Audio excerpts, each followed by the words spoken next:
how money works. In my discussion with people a lot of times about learning how money works, there are 5 factors that I must discuss with them: the accumulation factor, the rate of return factor, the taxation factor, the market factor, and the human factor. But one thing that we have to discuss with them right away is that the deck has been stacked against all of us, the average American and the planner himself. The accumulation factor, the goal is very simple: to accumulate as many dollars as we can. This goal is seldom reached because there are so many flexible parts in this quest. Let's first of all talk about the accumulation as we look at dollars. Dollars are created by the Federal Reserve, distributed by the federal government, and the dollar has no value when it's created. And this process creates inflation. The understanding here is that when we're talking about accumulation, we really don't know what the value of that dollar will be in the future. The next factor that we want to discuss is the rate of return factor. And many times in planning, the goal is to achieve the rates of return that will calculate future results. And the problem is you can't spend rates of return.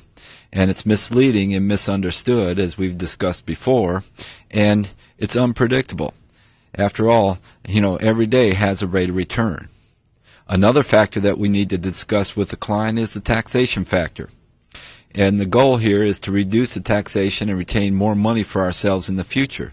Unfortunately, taxes are the largest transfers that we're facing in our lives. The problem with taxes is this: they're guaranteed to happen, they're ever increasing with our success, and the taxation comes in layers. Not only do we pay Social Security taxes and income taxes, but on an average day, you're paying 20 to 30 taxes more through purchases you make and products you use.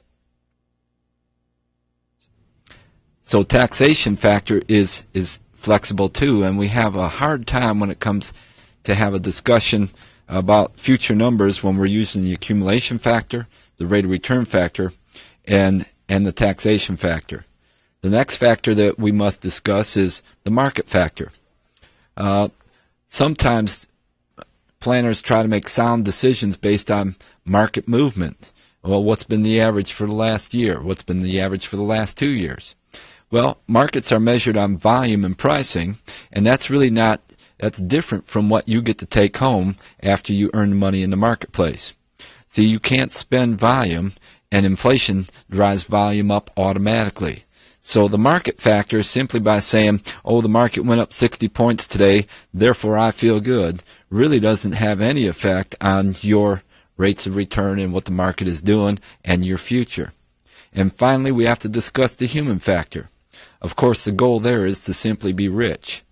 But no amount of planning will ever prevent dumb luck, and the lack of information and knowledge gets in the way of the human factor. And on top of that, the consistency in the human makeup is pretty inconsistent itself. So we have to deal with a lot of issues that will get in the way of our planning track. The solution and the most important factor is learning how your money works and the buying power of that dollar into the future. You see, you need to have this, and you have to understand leverage very clearly. And something I'll tell to a client is that I'd rather have $1 doing the work of 10 than trying to make $10 earn the value of 1 in the marketplace. So understanding how money works is going to be the center point of my planning with that client and all the discussions we have.